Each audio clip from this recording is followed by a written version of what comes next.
7월 22일 목요일 매일 성경 묵상을 시작합니다. 오늘 함께 나눌 말씀은 이사야 45장 8절로 17절의 말씀입니다. 이사야 45장 8절로부터 17절까지의 말씀을 제가 봉독합니다. 하늘이여 위로부터 공의를 뿌리며 구름이여 의를 부를지어다. 땅이여 열려서 구원을 싹트게 하고 공의도 함께 움돋게 할지어다. 나 여호와가 이 일을 창조하였느니라.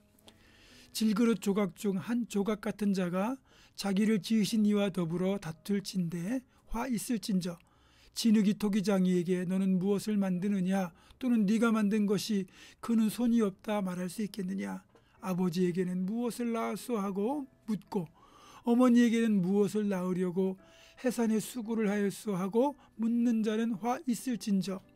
이스라엘의 거룩하시니 곧 이스라엘을 지으신 여호와께서 이같이 이르시되 너희가 장래일을 내게 물으며 또 내 아들들과 내 손으로 한 일에 관하여 내게 명령하려느냐. 내가 땅을 만들고 그 위에 사람을 창조하였으며 내가 내 손으로 하늘을 펴고 하늘의 모든 군대에게 명령하였노라. 내가 공의로 그를 일으킨지라.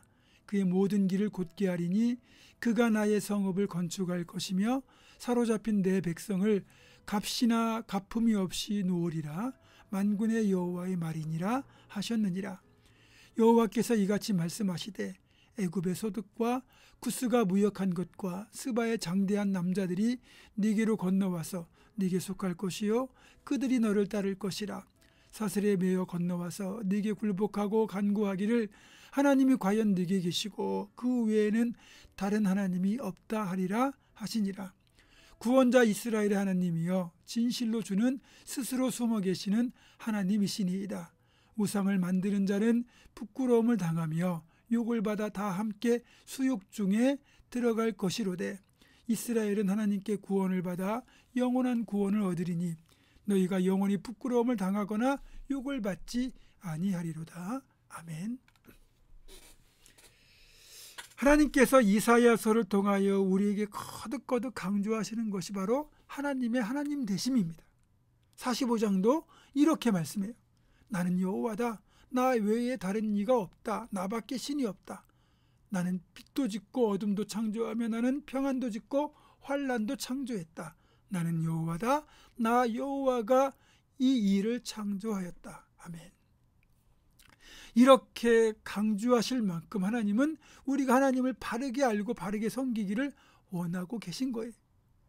그런 하나님의 하나님 되심을 잘 보여주는 비유가 바로 오늘 9절에 나오는 토기장이의 비유입니다.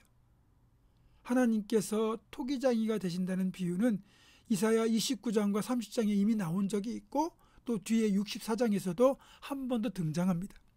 자, 그러면 토기장이가 되신 하나님과 그릇이 되는 우리는 어떤 관계이겠습니까? 예전에 어렸을 때 보았던 드라마 중에 고려청자를 재현하려고 평생을 바쳤던 도공의 이야기가 있었어요.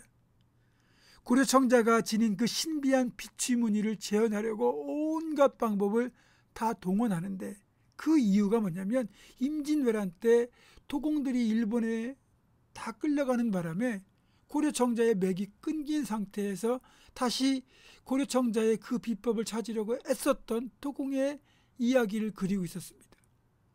그런데 그런 드라마를 보면서 제가 이해하기 힘든 장면이 있었어요. 도자기를 굽는 가마에서 다 구워진 도자기를 꺼내더니 사정없이 망치로 그 도자기를 깨뜨리는 거예요. 뭔가 흠이 있거나 원하는 모양이 아니라는 거죠. 그래서 그냥 미련 없이 깨뜨리더라고요. 그런데 우리 하나님을 토기장이라고 할 때는 이런 도공과는 다른 모습을 떠올려야 됩니다. 우리 하나님은 그릇이 구워졌을 때 혹 흠이 있거나 못난 점이 있고 비뚤어졌다 해도 귀하게 여기신다는 거예요.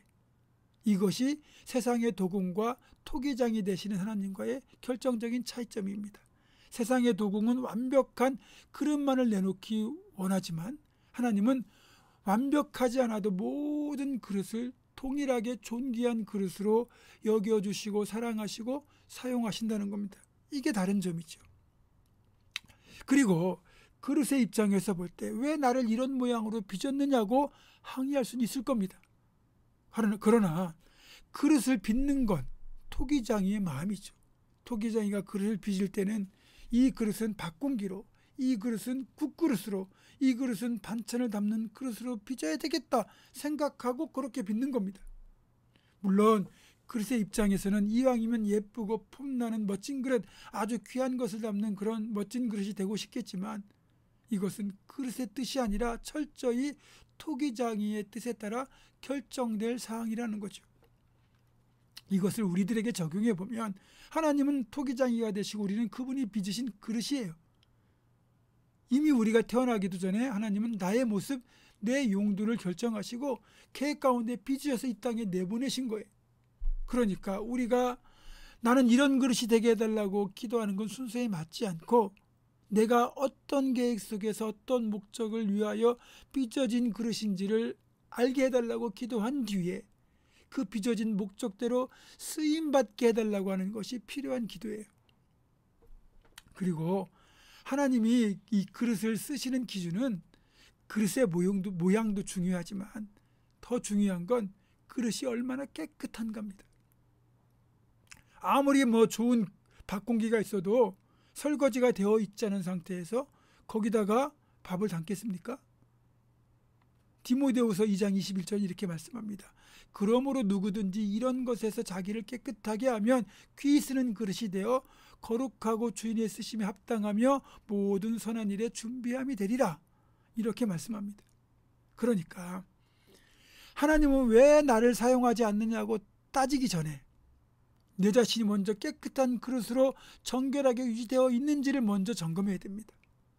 그럼 어떤 게 깨끗한 그릇이냐? 죄에 물들지 않고 유혹에 넘어가지 않고 불의와 타협하지 않고 기도와 말씀으로 늘 자기 자신을 지켜가는 사람, 그 사람이 깨끗한 그릇, 귀한 그릇인 거예요. 그렇게만 한다면 언제든지 하나님이 우리를 쓰고 싶을 때 우리를 사용하실 겁니다.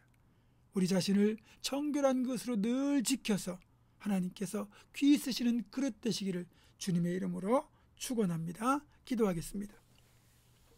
토기장이 되신 하나님, 나를 빚으신 하나님의 계획에 합당하게 또 깨끗하고 정결하게 내 자신을 지켜서 하나님의 계획대로 잘 쓰임받고 귀하게 쓰임받는 정결한 그릇 다 될 수 있도록 주여 도와주옵소서. 예수님의 이름으로 기도하옵고 이제는 우리 주 예수 그리스도의 은혜와 하나님의 사랑과 성령의 교통하심이 하나님께서 빚으신 그 계획대로 나를 내어드리고 또 언제라도 나를 쓰실 수 있도록 늘 내 자신을 정결하게 깨끗한 그릇을 지켜갈 것을 결단하는 사랑하는 모든 성도들, 이들의 삶과 가정과 생업과 우리 교회 위에 지금부터 영원토록 함께 하시옵기를 간절히 축원하옵나이다. 아멘.